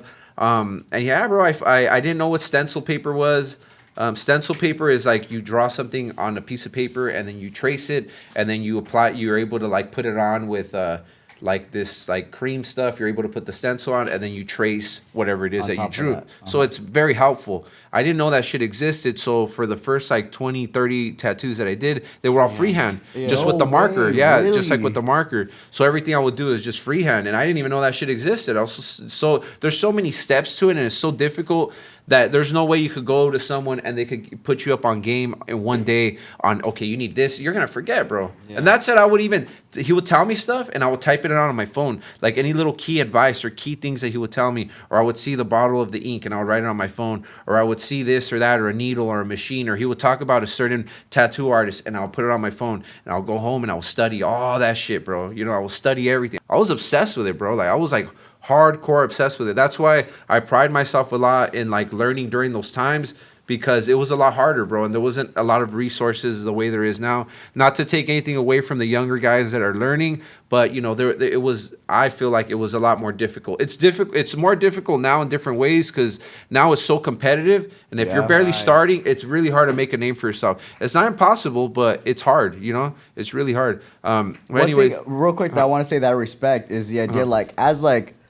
Because I know you're an entrepreneur now, but what's so dope is like he really absorbed every fucking thing he was doing, taking those little notes and all that, bro. That just shows like how like passionate you were. about this. Fuck yeah, bro. And I hope you had a real interest in it in order for you to even keep going. Oh yeah, bro. And it wouldn't have happened. And it was hard, bro, because you know I did that tat on my homie, and it actually came out pretty good. Bro. And then he lived in these apartments, and there was a bunch of people that lived in that. He lived. What was it like? I did like his mom's name, I think, or his some bullshit. Like a good writing, or like probably one of his fucking girlfriends, bro. That fool has a bunch of chicks names tatted. A bunch of voids. Yeah, I can't imagine how many girl names he's done so far, bro. For real. So I did a name on him here, and it came out pretty cool. He went to his apartments, he showed everyone, and then I had a bunch of people that were like, I want to get a name. So I started getting a fuckload of practice. I was doing it for free at first, and then he started bringing me clients. And he's like, hey, charge this fool. Like, this fool likes your work. Like, you're doing good work. Charge this motherfucker. Right. I don't know what to charge. I'm like, I don't know, like $40 or 50. You know, I don't know shit. Like, yeah, I'm like and they're like, yeah, like fuck it, yeah, do it. And then so I started to kind of build a little bit of clients kind of like that, but that ended pretty quick, bro. Like I was getting those clients coming in, and then out of nowhere, because I didn't have much experience in it, especially during like the winter season, I had no fucking appointments, bro. Like I had no money coming in, I had nothing lined up. I had nothing, bro. And, you know, luckily, because I started at a young age, I had a lot of my friends that were like really supportive. A lot of good friends that whenever I was like, I want to try this, I want to try a portrait, I want to try this lettering, I want to try tattooing a neck or this and that, they'll come through. And, you know, and a lot of them, bro, like they will do it for free. Like they obviously they don't want to give me money, but the ones that really like kind of like seen that I was gonna do something with it would pay me, bro. And that was crazy, you know, because they didn't have money, bro. And they would fucking pay me, and that would allow me to like invest that into like more stuff, or you know, be able to like pay, you know, help my sister out with whatever the fuck I could, or just be able to live really, bro. Yeah. And you know, like those really rough times where like I second guessed myself, where my machines were running like shit. I didn't know what to do. Things would break on them. I didn't know how to repair them. Everything was broken. I want to touch on that. That's the hardest thing ever. No one ever told me that the hardest part about tattooing is getting the fucking machine to do what you want it to do. Exactly, bro. Yeah. Really? It's the very first difficult. time I ever tried it, I'm carving skin. Ain't shit working. I'm like, why isn't the needle work? Why isn't it's fucking hard, bro. It's hard. That alone is like is a whole other like it's a whole other world separate even from tattooing. There's actual tattooing and drawing and art, and then there's a whole other art form and a whole other fucking you know, a whole other science and all that stuff to the actual fucking machine. And there's people that dedicate themselves just more towards that. They're very passionate about machines and building machines. Builders now. Yeah, bro, and they just do that, and that's what they do. They obviously, most of them are like, or probably like 95% of them are tattooers or ex-tattooers or whatever. Or maybe they don't tattoo really no much no more. It's more of the machines. But that's a whole other world itself. And that was something too, bro. Like my machine would be bomb, and then a spring or something would something would break on it, and it's like, fuck, dude, I can never get the machine to ever run like that again. So it's almost like you start over, bro. Because whatever knowledge you had, however you knew how to use a machine, now that the machine doesn't run like that and you put a new piece on the machine, that machine is a whole different machine. So now you're trying to kind of learn everything again in a way. How to pack in black, how to do outlines, you know, how fast to run them, all kinds of crap, dude. Has your machine broken like in the middle of like? Yeah, bro. I had really, really bad experiences, but that's what kind of made me the artist I am now, bro. I had times where a coil on the machine exploded, bro, while I was tattooing someone, and it's loud, bro. It sounds like a little M80. Like, so that's a common occurrence, bro. I just didn't know what I was doing. I was using the shitty. I was using the shitty power supply. And the coils were working too hard, I guess. I had it cranked up too much. What did the client say? Like, yo. I just like played it off good, bro. I was just smooth with it. I was just like, oh, that shit happens all the time, you know. But it was like they're just like, you know, and I just made no faces and I just kept going at it, and they're just like, oh, I guess whatever, you know. Like most people don't know sharp shit. lines. Just mine off it. Yeah. People don't know, bro. So it's like it's kind of however you play it off, you know. But yeah, I thugged it out for like 2 years, right, 2.5 years, whatever, right there at my sister's house, and just try to tattoo as much as I could, and then that's when like rotary machines start to become more popular. A rotary machine, a whole lifesaver. Oh, bro, yeah, bro, it changed everything, fool. Like it was because the machine building, like I said, it's a whole other aspect of tattooing. The understanding the machine.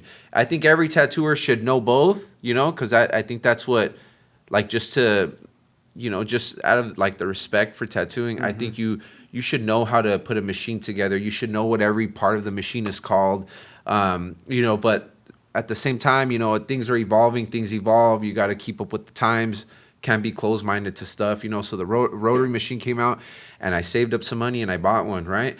And then that machine, I started to really understand that machine, and it was more consistent. Not saying that a coil, it could be, I use coil still sometimes. A coil could be really dope, but it's only really dope if you understand the mechanics behind it. And you understand the machine and the skin and all that stuff. But the rotary is something that's going to be a little bit more consistent. It's kind of like a classic car to like a fucking a Ferrari. Like a Ferrari is like, man, that shit's badass. Everyone's gonna like it. It's gonna turn on. It's gonna fucking turn heads.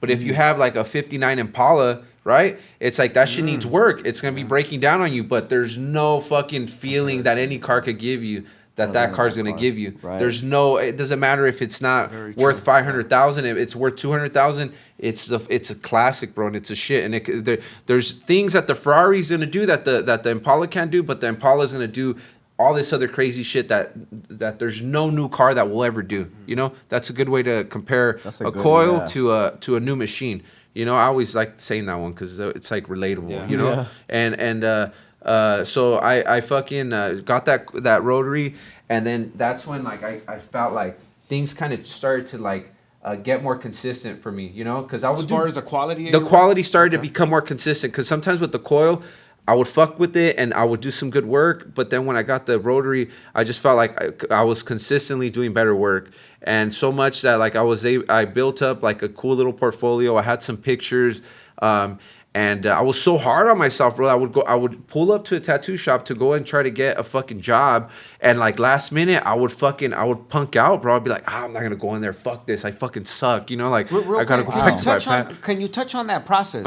What is it in that game, in the tattoo game? How do you even canvas a job? I'm assuming they're not on ZipRecruiter. Well, now it's like just through Instagram. Like if you're cracking on Instagram, you got followers and you fucking have clientele. Most people just hire you just because they know you're gonna be able to pay the rent there.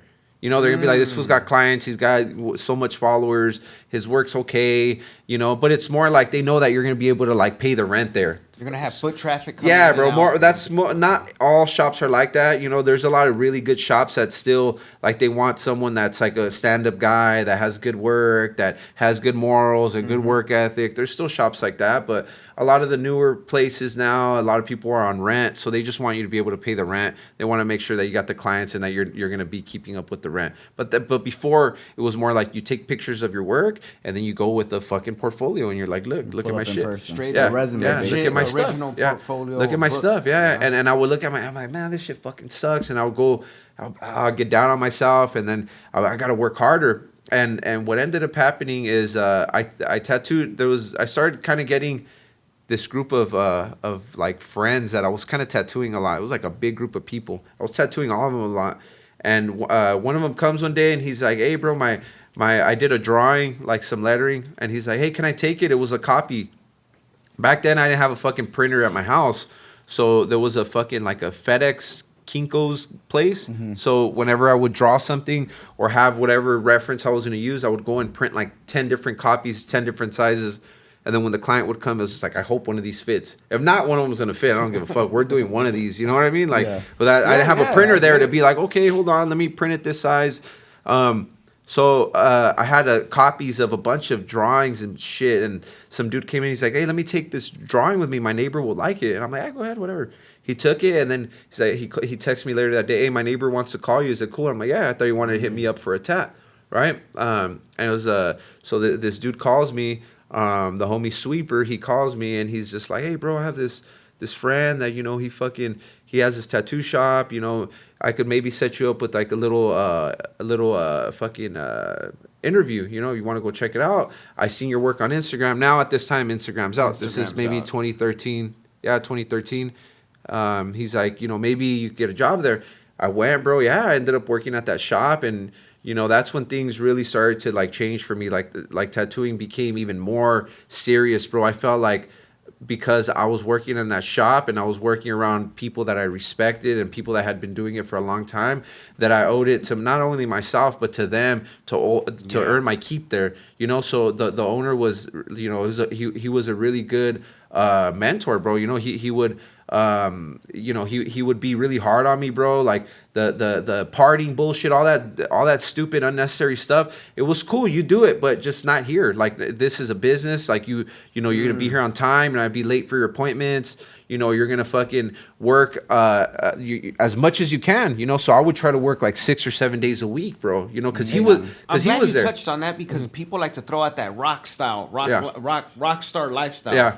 Like, you could just fucking wake up at whatever time. A lot of it is, bro, and a lot of it is. A lot of foods work like that, bro, and it's cool. But realistically, you're only gonna get so high with that shit. Like, there's no way you're gonna get to a very, very crazy level. You might be killing it because you're just a good artist and you're good at tattooing, but your life is gonna be fucked, bro. You're gonna have problems with your girl, or you're not gonna have if you have kids, you're not gonna see. It's gonna be all fucked up. You know what I mean? Or you're gonna get into deeper, nastier shit. Just that doesn't ever end good. You know what I mean? As long as if you like that and that's what you're into, is just like being, living fast, and you're cool with, living, 15, 20 years, and fuck it, cool, whatever. But that's not like my goal, bro. I'm trying to like fucking, leave a legacy behind for my kids, bro. Like, I'm not just trying to fucking be like some little idiot. Sure, you know what I mean? Like, I'm trying to like leave my kids not only financially, bro, but with the knowledge of like, okay, that's the thing that I didn't really have, bro. I didn't really have too much. Like, when I was opening up my shop,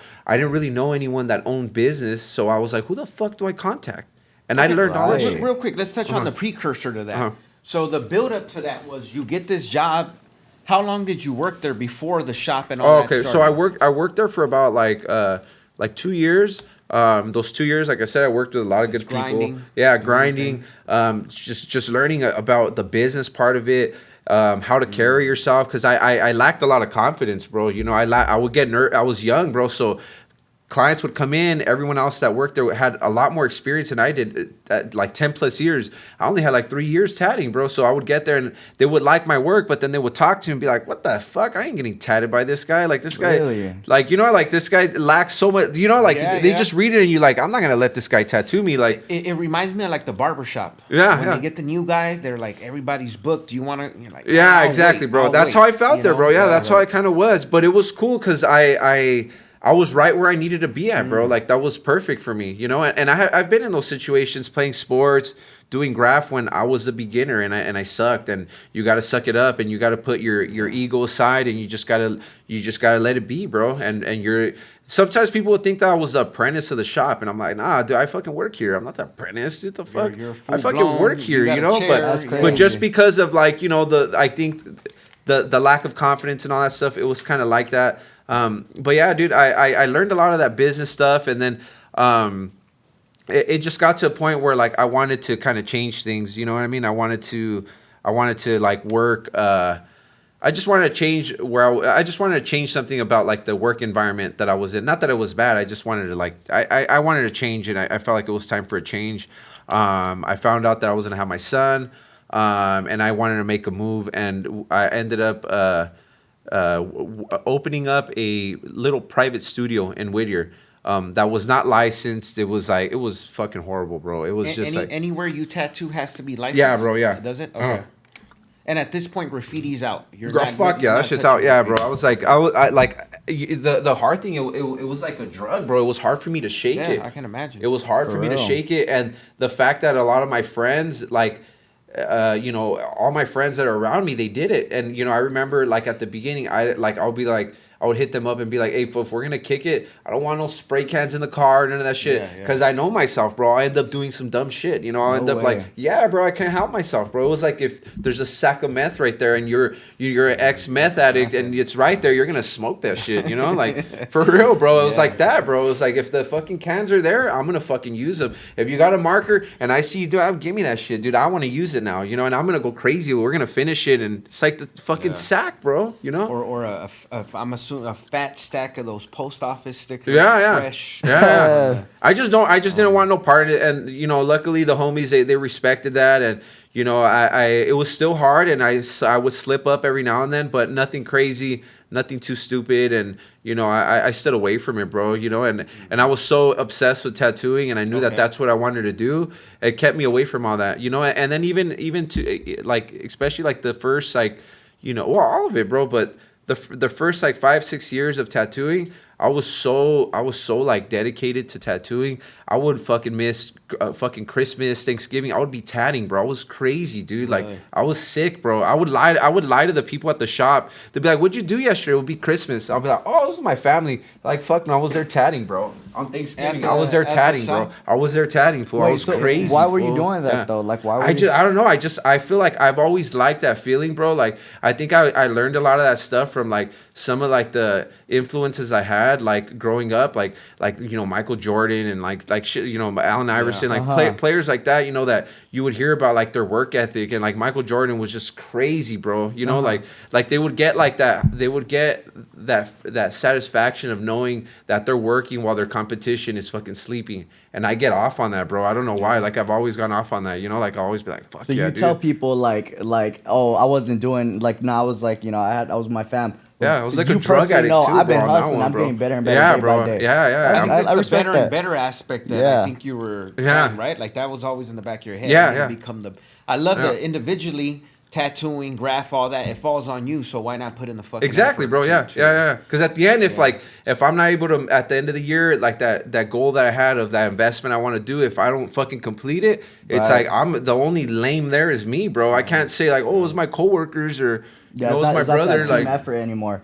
So one thing I was gonna ask is, so now you found out you're getting your son. You said you didn't know anything about business at all. How did you teach yourself, and what did that look like? That was hard, bro. You know, it was hard, bro, because everything was just trial and error, bro. Like at first, including the little studio. No, so the studio, like I knew, I had done a little bit of research, and I knew that I needed permits. I needed to get a permit from the city. I needed to get inspected by the health department. I just didn't know how hard those things were. You know what I mean? And then so I didn't have the time or the patience to kind of go that route. I kind of wanted to start something on my own right away. So I kind of jumped the gun and I opened up that private studio.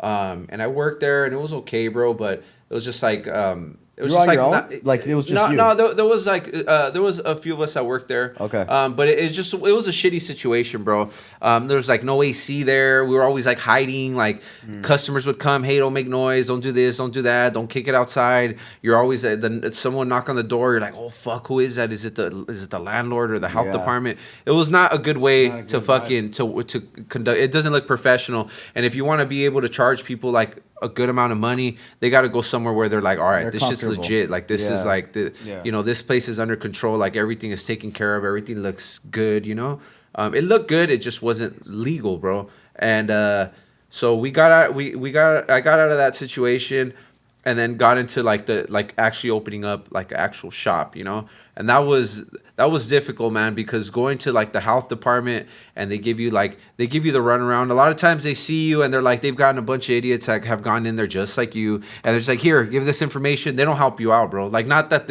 it's not really their job, you know, like to really help you out. Here's the paperwork. Yeah. But it's crazy because it's very difficult for you from having this idea and then actually like making it happen, it's fucking hard, bro. It's a lot of obstacles, and if you don't come from a background, if I had an uncle that owned a bunch of shit, I could have hit him up like, hey, how do you do? Oh, you got to go to the health department. You got to make sure that it's zoned. You got to get it inspected before you sign any lease. You got to make sure that the city's even going to allow that the health department's going to allow that, the floor that you have, the paint on the walls, everything. The hazardous disposal that you fucking need, release forms, like all kinds of crap that you're going to need. Like pathogen. Yeah, exactly. Everyone needs to be licensed there. You got to take a bloodborne pathogen. All these things that you need to do, so that the business is running. And there's a lot of big mistakes that we could have made at the beginning that luckily it didn't happen to me.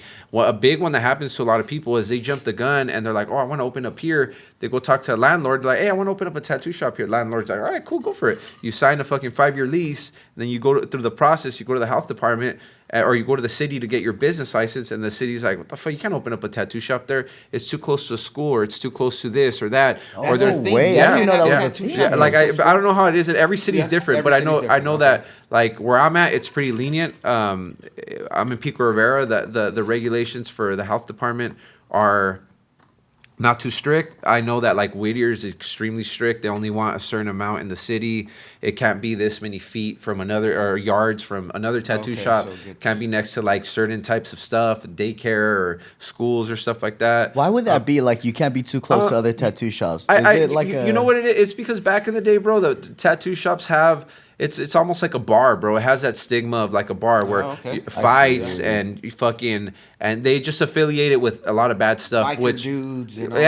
A bunch of stuff that's like negative for the city. So they just don't want it at every fucking corner. Makes sense. You know? Okay. But at the same time, it's crazy because they'll allow liquor stores like every other corner, like in some neighborhoods, That's a good point. Yeah. But at the same time, I understand because tattooing's come a long way too, where now I don't think it's not frowned upon no more. There's a lot of regular ass people that do it. It's not just like fucking bikers and gang members that are doing tattoos. It's fucking everyone. Everybody. It's art students. It's fucking everything, bro. The ex-taggers, all kinds of shit, all kinds of people that do it. So I think it's slowly, because in Whittier, I've already seen a few, like 2 or 3 new shops open. And when we were opening up the shop in Pico, they were like, fuck no, you guys can't open up here. Or if you did want to open, you have to do like this special. It's called like a special use permit that you have to apply for, and it's like a permit that's like 10 G's, and it's just for the city to fucking hear you out and be like, hey, I want to open up a shop here. This is whatever your business proposal, and then if they deny it, you lose it. It's like something. It's like $8,500 or something, and then it's a good chunk of money though. Yeah, bro, just to get thrown away, away, especially if you're if you're barely, getting established, it's a lot of money, but. So you put in all the work, you did all the research, and eventually you got it done? We got it done, yeah, bro, yeah, it got done, A team, or was it? Yeah, I got, just strong yeah, people? like family, bro, yeah, like just, Fuck, bro, yeah, we got it done. So on the topic of money, real quick, because I know you at least for sure saved money from like when you first, when you had your little Whittier spot.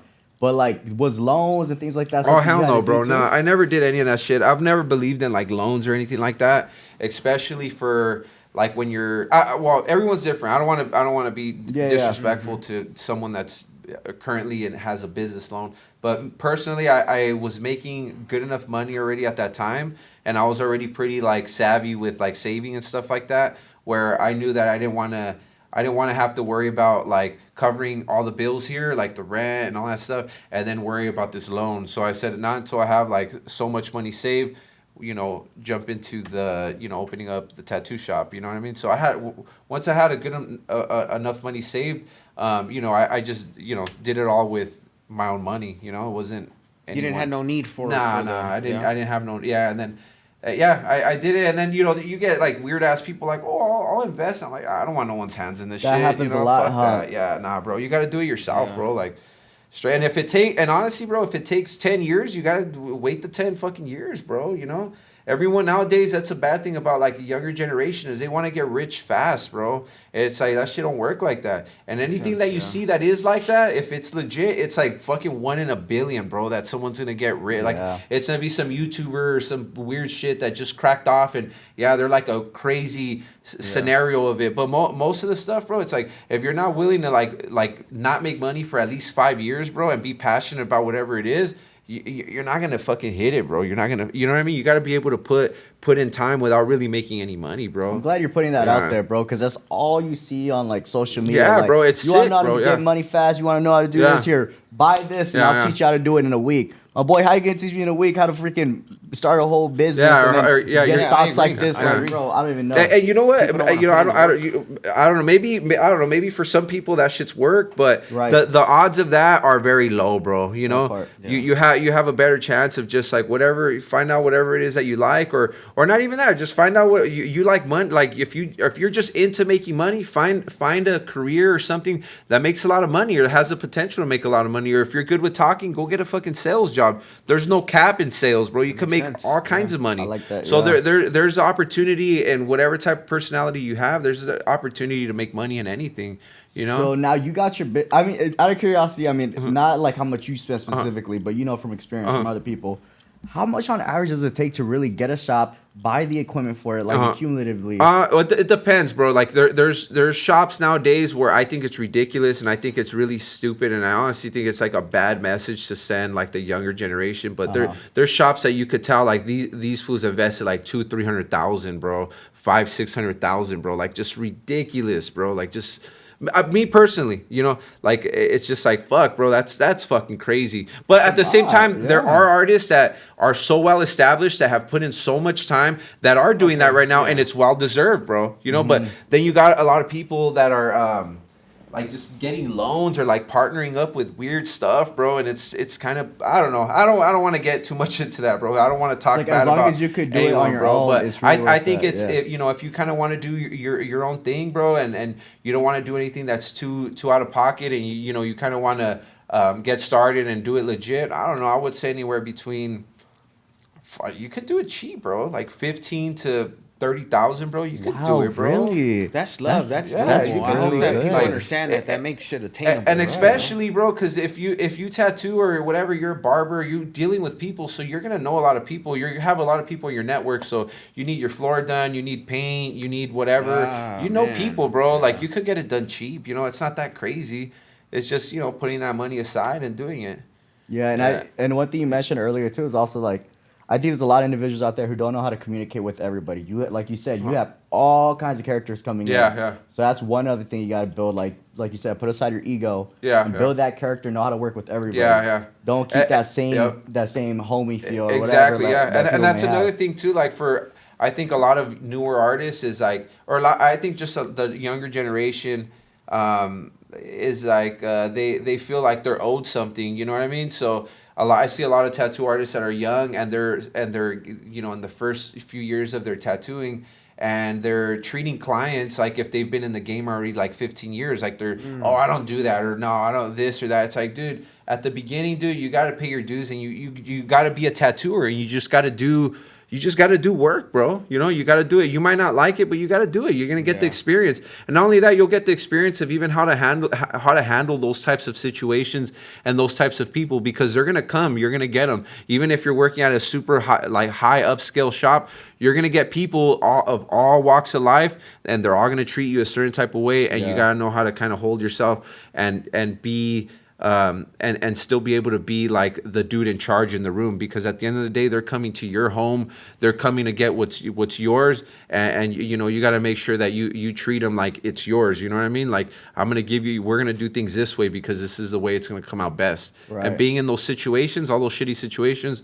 will allow you to be that type of artist, and have that communication with clients and stuff like that. I have one question. Tell me if I'm wrong on this, because I've been looking at your work. You only do like black and white ink, right? You don't do black and gray. Yeah, it's the white. So it's black ink and it's just diluted and it's like it's broken down and it creates gray tones. And then there's that's hard as fuck. Seeing 50 bottles laid out with different grades, I'm like, I don't even. Bro, know. Kevin, it's great. It's great. It's just like, you know, if you're not doing it, obviously it looks crazy, bro. You know, but. Go ahead. What were you saying? But yeah, so like, is color something you're gonna start practicing, or you want to practice at all? Nah, you know what? Like the style I always liked, you know, just from what I would see growing up, and you know, seeing like in county and stuff like that. I've always just liked black and gray. You know, like the LA kind of style, bro. Yeah. Color, it's cool. I like it. I like all styles of tattooing. I think it's all sick. I think it all carries those same values of like you having to work at it and you discipline and dedication and consistency. I like all of it, bro. It's all sick. But my preference is just black and gray. Yeah. Nice. Yeah. For sure. Yeah. So real quick, I got a question for you then. When you were busted, you seen a lot of homies, and everybody in there pretty much, every other person's drawing, doing cards, doing baños, doing whatever they're doing. What biggest things that we hear is I want to tattoo, I want to cut hair, I want a clothing brand. But for tattooing, what's a skill or something that you would recommend dudes that are into that and they want to kind of break into the tattoo world to start doing, to start picking up if they want to? That's a good question. I would say it's not even so much of like that, like the actual like tattooing, bro. It's like the mindset that you have to have, you know? Like I think that's more key, bro. Because eventually if you practice anything in life and you do it repetitively, you're going to get good at it. You know, it's just a matter of like, do you have the discipline? Do you have the drive? Are you really passionate about what it is to actually put in that time and actually do it? And I think that's one thing that's very difficult is when you get out of jail or whatever, or even when you get out of high school, bro, you're like, what the fuck do I do? Like, where do I start? You're getting, and then you're getting this crazy loan. If that you're going to the school route, it's like you better know exactly what you're gonna do, and that's difficult because if you get some dumbass loan to major in business, and then you know, I hear that one all the time. No disrespect, but it's like, oh, I'm majoring in business, and then it's like, fuck, you're not even doing anything related to your fucking degree, and that's fucked up, you know. And that's not the kid's fault, bro. That's a lot of that shit is like society's fault because they really push that on you. Like if you don't go to school, you can't be successful, and that's not really true, bro. Like you could fucking work in any fucking line of work and be the best at it, and you could be successful if you make the right moves. That part, you know. But it's a mindset, bro. I think you just have to get to a point where whatever it is, everyone's different. Whether it's you hit rock bottom or you just start to slowly practice trying to hold yourself accountable for everything you do, bro, and just like and get rid of that like victim mentality, bro. I think that's the biggest one for that I think a lot of us have is just like you feel bad for yourself all the time, like fuck, I didn't have my dad, or I didn't have this, or I didn't have that. And it's like, dude, there's always someone in a way more fucked up situation. And there's a lot of good examples of people out there that have fucking made something of themselves, and they got a worse situation than you do. You know, so it's possible, man. And it's nice, bro. Every time you hear someone's story and they've come from like some adversity, which most people, bro. But when you hear some really crazy stories, you're like, holy fuck, man, you know. And it gives you hope, you know. And it's like it's something that should be shared too, bro. That people should hear, you know. And you know, I there's a lot of people out there that are very successful, and it'd be cool to hear more stuff like that. You know what I mean? I think we all could have used that growing up, is, you know, hearing someone from a similar background like you say a story and it be like something that you could actually relate with. Because a lot of the stuff you hear, it's like, what the fuck? This shit doesn't even make sense. How the fuck do you have that much money, dude? Like, how does that make any sense? Like, how do you put those pieces together? Like, it's like scripted almost. Yeah, bro. It's like, come on, it's what you're doing right now, though. Basically, like providing that kind of perspective. Yeah. So real quick, because I know we're pretty close to wrapping up. So now you started your business, you got into it. Now you're doing. Were you successful from the start or not? Yeah, bro. Yeah, because I already had the clientele, the clientele, and I had the fucking. I already had like those. I think where people fail, bro, is they want to they put the money aside, they want to open up the business, but they lack all those traits, bro, of being like, okay, I'm not gonna be able to go out every time my friends call me. I might have to not drink for 1 year. I might have to sacrifice all these things. A lot of people don't want to sacrifice shit, bro. They want to feel good all the time. And it's okay to struggle. It's okay to feel like shit sometimes. It's okay to not have money. It's okay to not have nice shit all the time. it's all right, dude. At the end of the day, like, you'll have that. If you sacrifice it long enough, you'll fucking have it, bro. And that's the thing is people don't want to go through that stage of pain, you know, and you got to go through it, bro, because the pain, you're going to grow. And that pain, you'll fucking grow, dude, you know. And that was something dope that I remember I had a fucking shitty car, bro, for the fucking longest, bro. I had a piece of shit car, dude. Like, horrible, bro. And I was always super self-conscious. The homies in the back know what car it was. Because they're laughing. I would get pulled they're like, over. I know exactly what car it is. All the time, bro. I would get pulled over all the time. It was a horrible car, bro. And I had that car for a long time. And I remember I was making a decent amount of money. And I asked my mom, I was like, hey, mom, like I don't have credit. Like, could you co-sign? I have this money to put down, blah, blah, this bullshit. And, like, she would tell me no, bro. And she'd be like, nah, like, you got to get it on your own. Like, get it on your own. That car's still good. You're not, if you can't get it on your own, you're not really ready. You know what I mean? And I dug it out, bro. I had that car for a long fucking time, bro. And you know, now more recently, bro, I've had some crazy cars, bro. Like, I've had some crazy shit. And I could get some stupid, crazy shit right now. I just decide not to because I want to invest more. But I could get like damn near any car I want, bro, and I've had some crazy shit, bro. That has to be an amazing feeling. Hell yeah, bro. Especially when I go into the dealerships and they're like, I'm looking at cars that are like up there like 200,000. They're like, what the fuck? No way. This like a G-Wagon or all something. All that shit, yeah, bro. Damn, yeah. That's nuts. I had a Porsche. I don't have it anymore. I sold it. Those are benefits too with the fucking.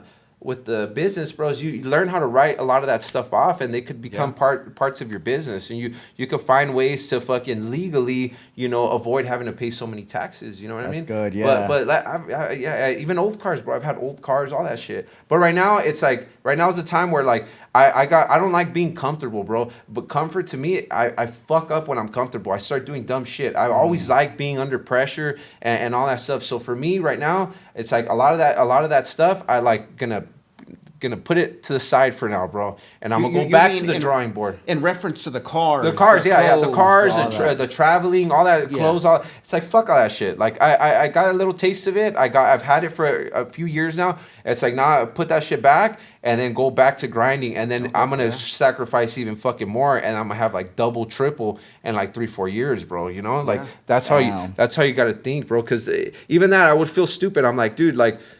I have all this shit, and then like my mom's still working, bro. My mom shouldn't be working no more, bro. That's not that. I'm not there yet, bro. Like I'm not there yet to have like a car that's that expensive. I could do it, but not until like my mom, she don't gotta worry about shit no more. Then I'm like, okay, now I could really enjoy that without feeling like shit. Solid thinking. Yeah, my mom's gotta be right, bro. You know, so those are the focuses now. Is like I want to get my parents.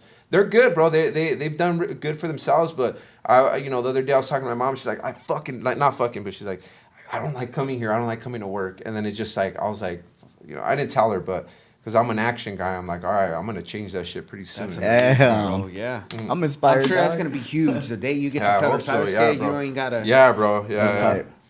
But okay, man. So with that being said. What's in the future? What do you got going on? What do you want to shout out? I know you got a lot of things going on. Fuck, same thing, bro. Like just the same thing, man. Is just stay grounded and stay dedicated, stay consistent, and just try to stay away from the bad stuff, you know. And then just take it one day at a time. Just try to those things that you need to do. It's just one day at a time. Don't look at it too far, you know, because then it gets discouraging. You know what I mean? And if you have a bad day or two, or you fall off the wagon for a little bit, you got to get right back on it. You know, it's okay. We all do it. We all fuck up. I fucking went out and I drank too much. So I'll get back on it the next day. No fucking, I'm gonna be here in bed and feel sorry for myself. It's really like letting that guilt get to you and being like, fuck that, dude. Like I ain't doing that shit no more. And you know, and just same shit, bro. Same grind, same everything, bro. We're working hard. You know, we're working on every aspect of your life. You know. Eating right, fitness, fucking everything, bro. Just trying to do everything, bro. The whole package. Yeah, trying to do everything. Yeah. And it's hard, you know, but just a day at a time, bro. Really. For sure, bro. That's right, man. Well, shit, we appreciate you for taking the time. And I know it's big. I'm sure it's Friday. Motherfuckers want appointments to show off a Saturday tattoo. So we appreciate you, for taking the time. You guys. Yes, again, y'all check out Bogus Instagram. What's your IG? Bogus_tattoo. Let's get it, baby. I'm looking Reentry Network Podcast. Appreciate you.